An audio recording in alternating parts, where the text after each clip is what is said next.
네, 여러분 안녕하십니까? 온라인 교육기관에서 식품을 강의하는 박대준입니다. 자, 이번 시간에 2017년 1회차에 출제가 되었던 식품기사 필답 문제를 한번 해설을 해보도록 할 텐데요. 자, 그러면 1번 문제부터 보도록 하겠습니다. 자, 첫 번째 문제입니다. 해썹의 5단계 및 7원칙을 적으시오. 자, 이 내용 같은 경우는 여러분들은 법제처 홈페이지에서 꼭 확인을 해 주실 필요가 있어요. 법제처에서 여러분들은 검색을 하셔야 돼요. 뭐라고? 안전, 관리, 인증, 기준. 이거를 검색해서 읽어보면은 각 영업장별로 어떤 원리들과 원칙들을 적용해야 되는지 그것들이 쭉 나와 있어요. 자, 일단 준비 5단계 같은 경우는 뭐 일부 영업장 같은 경우는 2단계로 구성이 되어 있긴 하지만은 그래도 5가지가 더 시험에 더 나오기 쉬운 거죠. 그러니까 이것들 싹 다 외워주실 필요가 있어요. 자, 준비 5단계입니다. 해서템을 구성하고 제품 설명서를 작성하고 제품 용도를 확인한 다음에 공정 흐름도 작성하고 그 작성된 공정 흐름도가 실제 현장에서 잘 돌아가고 있는지 현장 확인을 할 필요가 있다. 이렇게 5가지 준비 단계가 있습니다. 자, 그러고 나서 이제 적용을 해야 할 텐데 적용 7원칙의 경우는 다음과 같아요. 자, 이거는 어떤 영업장이든 막론하고 전부 다 공통된 부분이기 때문에 빈도는 7원칙을 좀 더 많이 낸다. 특히 가짓수가 7개나 되기 때문에 더더욱 점수 깎기가 좋겠죠. 그러니까 그 준비에 대한 그 5단계 그리고 또 적용에 대한 실원칙 이 2개 중에서 굳이 하나를 외우라고 한다면은 이쪽에 조금 더 무게를 두고 외우시는 거를 추천드릴게요. 그렇게. 자, 위의 요소 분석, 중요 관리점 결정, 그리고 한계 기준 설정, 모니터링 체계 확립, 그리고 개선 조치 및 방법 설정, 검증 절차 및 방법 설정, 그리고 문서 및 기록 유지 방법 설정 이렇게 총 7가지가 있습니다. 이것들 법제처에서 검색해서 알아볼 수 있으니까 외우시고요. 게다가 굳이 법제처 안 들어가더라도 이미 기출로 풀린 내용이니까 이 부분 꼭 잡고 가셔야겠습니다. 알겠죠? 자, 그러면 두 번째 문제 보도록 할게요. 자, 납의 정성시험 중 시험용액에 크롬산 칼륨 몇 방울을 가하였다. 이때 납이 용출되면 어떤 반응이 일어나는가? 라는 문제인데요. 자, 보통 납의 경우는요. 수용액상에서 이가이온의 형태로 존재를 해요. 자, 그리고 크롬산 칼륨이라 그랬죠? 자, 크롬산 칼륨 한번 써볼게요. K2CR5 이렇게 쓰게 됩니다. 자, 이게 반응을 하게 되면 어떻게 되냐? PbCr5 이렇게 하고요. 이런 게 만들어지고요. 그리고 여기 K2 있죠? 칼륨이온 2개가 용출이 됩니다. 자, 왼쪽하고 오른쪽하고 비교해 봤을 때 어때요? 일단은 원소 개수 다 똑같나요? 일단 Pb 똑같고요. K 2개 똑같고요. Cr 하나 똑같고 산소 4개 똑같죠. 네, 이런 식으로 질량이 보존되는 것을 확인할 수 있어요. 그리고 전하량도 보존됩니까? 여기 이가이온 하나였어요. 여기는 일가이온 2개예요. 전하량은 플러스 2, 플러스 2 이렇게 보존되는 것을 확인할 수 있습니다. 참고로 이 녀석을 가라앉을 때는 자, 침전이 생성되었다는 표시로 이렇게 아래 화살표를 표시해 주는 게 일단 관리예요. 아, 근데 간혹 가다가 화살표가 이렇게 위로 올라가는 경우도 있는데 이거는 가스가 생성되었다는 그런 표시입니다. 자, 이것도 참고로 알아두시고요. 자, 참고로 만들어진 이 PbCr5 이건 침전이고 얘의 색깔은 노란색이에요. 이것도 같이 알아두면 좋겠죠? 화학식하고 그리고 생성되는 침전의 색깔 이것도 같이 알아두면 좋습니다. 이 점을 참고해 주시고요. 자, 그리고 이제 세 번째 문제를 한번 보도록 하겠습니다. 식중독을 일으키는 균과 원인 물질을 표안에 알맞게 작성하세요. 이런 문제인데요. 자, 일단은 이 문제 같은 경우는 이런 식으로 해서 뭐 여러 가지 소재들을 던져줄 거예요. 뭐 로타바이러스, 노로바이러스, 여시니아, 캠필로박터, 살모넬라, 장염 비브리오, 클로스트리디움, 보툴리논, 황색포도상구균, 솔라닌, 버섯도, 보고도, 베네루핀, 맥각도, 환면비도, 비소납, 카드뮴 아연, 구리, 유해성 감미료, 인공착색료, 보존료, 벤조피렌, 3 MCPD 그리고 벤젠 이렇게 적혀 있는데요. 자, 이런 내용들을 그 무작위로 다 섞어서 줄 가능성이 높거든요. 그렇기 때문에 여기에 뭐가 들어가는지 일단 체크를 해두고 그 다음에 안전하게 표에다가 기입을 해주면 되는 문제입니다. 자, 일단은 바이러스 같은 경우는 생각할 필요가 없죠. 그냥 바이러스 걸린 거는 죄다 바이러스예요. 그리고 여신이야. 네, 얘네들 대표적인 그 식중독균이죠. 캠필로박터 식중독, 살모넬라 식중독, 장염 비브리오, 클로스트리디움 보툴리눔, 황세포도성 구균 이런 애들. 자, 딱 봤을 때 감염형과 독소형 구분할 수 있습니까? 자, 일단은요, 얘네들하고 그리고 또 얘네들 죄다 감염형이죠. 그리고 여기서부터 여기까지 독소형이에요.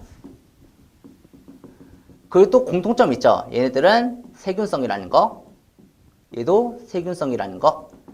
이렇게 딱 구분해주면 좋겠습니다. 그리고 솔라닌, 얘 식물독입니다. 버섯독. 버섯은 균계에 속하기 때문에 곰팡이독이라고 생각하시는 분들이 있는데요. 얘는 계통 분류가 발달되기 전에는 이 버섯은 식물로 분류가 된 적이 있었거든요. 그 전통 때문에 버섯독은 식물독으로 취급을 합니다. 얘네들 식물독이에요. 그리고 또 보고독, 베네루핀. 얘네들은 동물독이에요. 그리고 맥각독, 황변미독. 얘는 곰팡이가 만들어내는 독소예요. 곰팡이독. 그리고 비소, 납, 카드뮴, 아연, 구리 이런 애들. 네, 보통 얘네들 같은 경우는 기구라든가 용기 등에 묻어 있던 게 용출이 되는 경우가 많죠. 그런 유해성 중금속들은 그렇게 해서 나오는 경우가 많습니다. 그리고 유해성 감미료. 자, 이거는 인위적으로 집어넣을 경우 아니면은 나올 일이 없겠죠. 인공착색료도 마찬가지예요. 인위적으로 넣지 않는 한 자연적으로 만들어질 일은 없어요. 보존료. 네, 이거는 의도적으로 넣지 않는 한 자연계에서 발견되기는 쉽지 않고.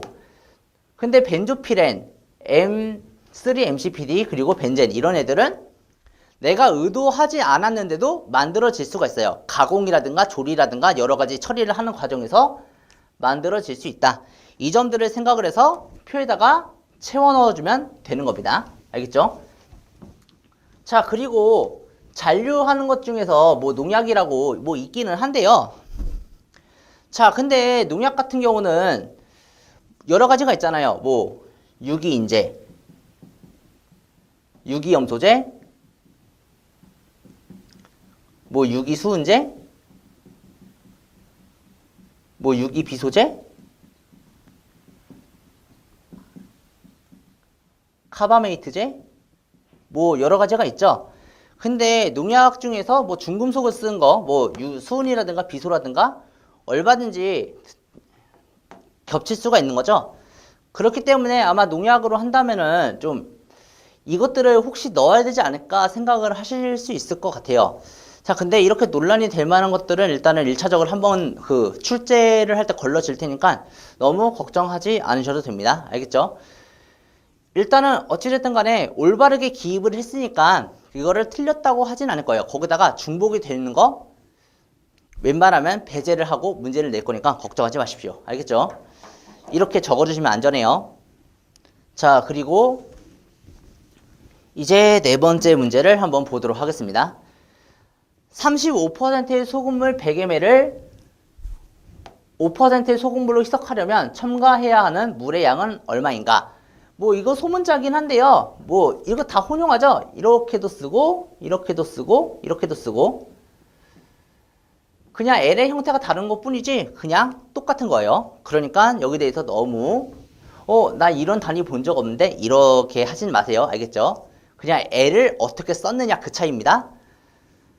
자, 어쨌든 간 35%의 소금물을 5%의 소금물로 희석하려면 첨가해야 되는 물의 양은 얼마인가? 자, 여기서 여러분들이 생각해야 되는 게 고농도, 중간농도, 저농도를 딱 잡아놔야 돼요. 자, 여기서 보니까 숫자가 가장 높은 거 얘는 확실히 고농도네요. 자, 그리고 5%. 얘 저농도 같은데 저농도? 그럼 중간농도 어디 갔죠? 설정 잘못한 거죠? 자, 첨가해야 되는 물의 양을 구했으니까 이 물 어때요? 여기는 소금이 있나요? 소금은 없어요. 그러니까 얘는 0% 소금물로 생각할 수 있습니다. 그러니까 얘가 저농도겠네요. 그럼 5%는 당연히 중간이 되겠죠. 고중저 이거를 잘 잡아놓고요. 자, 그리고 35% 소금을 배기면이니까 얘는 고농도의 물질량이 될 겁니다. 그럼 한번 식을 써볼게요. 자, 저농도의 물질량을 구하기 위해서는 이렇게 구합니다. 중간 농도 빼기 저농도, 그리고 또 고농도 빼기 중간 농도 곱하기 고농도의 물질량, 이렇게 써서요. 한번 이대로 대입을 해볼게요. 지금 여러분들이 보고 있는 거 물질수지 식을 어떻게 활용하고 있는지를 보고 있습니다. 5 빼기 0, 그리고 35 빼기 5 곱하기 몇 미리? 100ml. 자, 이렇게 해서 쓰게 되면 어떻게 돼요? 약분하면 7. 아니지. 7이라고 하면 안 되죠. 자, 여기 5고 여기 30이고 약분하면 6. 아, 600ml구나. 이렇게 쓸 수가 있어요. 자, 일단은 이런 식으로 구할 수 있는데요. 근데 이거를 피어슨로도 쓸 수가 있죠. 어떻게 해요? 자, 한번 써보겠습니다. 이게 전, 후, 그리고 이거는 비율 딱 써놓고 고, 중, 저 딱 잡아놓고 한번 써볼게요. 35 빼기 5는 30이에요. 5 빼기 0은 5예요. 아, 5대 30의 비율로 섞여 있겠구나 라고 생각할 수 있죠. 약분하면은 1대 6이겠죠. 그러면 물질량 한번 볼게요. 자, 일단은 100ml가 만들어졌다고 딱 보고 식을 한번 써보겠습니다. 30 더하기 5 분의 5 약분하면 얘 어떻게 돼요? 얘 7분의 1 그리고 x 플러스 100 이렇게 쓸 수 있겠죠. 아니, 분명히 저농도 물질량 구하는데 왜 고농도로 이렇게 식을 쓰셨어요? 라고 물으시는 분들, 자, 한번 써볼게요. 쓸 수 있어요. x는 30 플러스 5분의 5 아니지, 5가 아니라 30 x 플러스 100 이렇게 쓸 수 있는데 왼쪽도 오른쪽도 x가 두 개나 있어요. 식 정리하기 좋지 않아요. 그래서 이렇게 썼어요. 계산 속도 빨라지라고. 알겠죠? 이렇게 해서 풀어도 똑같은 결과가 나오긴 하는데요. 근데 x가 한쪽에만 몰려있으니까 좀 더 손보기 쉽다는 거죠. 그런 겁니다. 자, 그럼 어떻게 하면 되겠어요? 여기다가 전체적으로 7 곱해주고 그리고 100을 빼주면 결과 나오겠죠? 그럼 x는 어떻게 돼요? 700 빼기 100이니까 600. 똑같죠? 이렇게 해서 계산을 할 수 있습니다. 여러분들이 손에 맞는 식으로 해서 골라 쓰시면 되는 거예요. 알겠죠? 다만 중간 농도 물질량이 있다면 피어슨을 쓰는 게 좋겠고, 아예 너무 고농도라든가 너무 저농도 이것만 있다? 그러면은 위에 있는 물질수지를 쓰는 게 좀 더 빠르게 계산할 수 있겠죠. 이 점을 감안해서 그렇게 문제를 풀어주면 되겠습니다. 자, 그러면 이제 5번째 문제를 보도록 할게요. 한해여과와 역침투? 아, 이거 역삼투죠? 역삼투에 의한 막처리 농축법을 가열 농축 공정 방법과 비교해서 한해여과와 역삼투의 특징을 설명하여라 라는 겁니다. 자, 일단은 농축하는 방법은요, 뭐 간단합니다. 그냥 물을 날려보내면 돼요. 다만 물을 없애는 방법을 어떻게 할 것이냐에 따라서 좀 달라지겠죠. 웬만하면요 그냥 가열해서 날려버리는 게 일반적이에요. 하지만 열변성이 잘 된다거나 휘발성이 높다거나 이런 것들이 있으면은 가열을 해서 곤란하겠죠. 그렇기 때문에 어떻게 해요? 가열하지 않고 물질을 선택적으로 뽑아낼 수 있는 방법을 써야 돼요. 그게 바로 막처리 농축법이에요. 다만 그 막의 구멍 크기에 따라서 좀 여과할 수 있는 정도가 달라진다는 거죠. 일반적으로는 뭐 미세여과, 다른 말로 이걸 정밀여과라 그러는데 정밀여과 그리고 한해여과, 역삼투 이렇게 볼 수가 있는데 일단은 세공막 크기를 가지고 비교하면요 이렇게 나옵니다. 일단은 이거는 이미 기출이 된 바가 있기 때문에 참고를 하시고요. 자, 그러면 한해여과 같은 경우는 어떻게 할까요?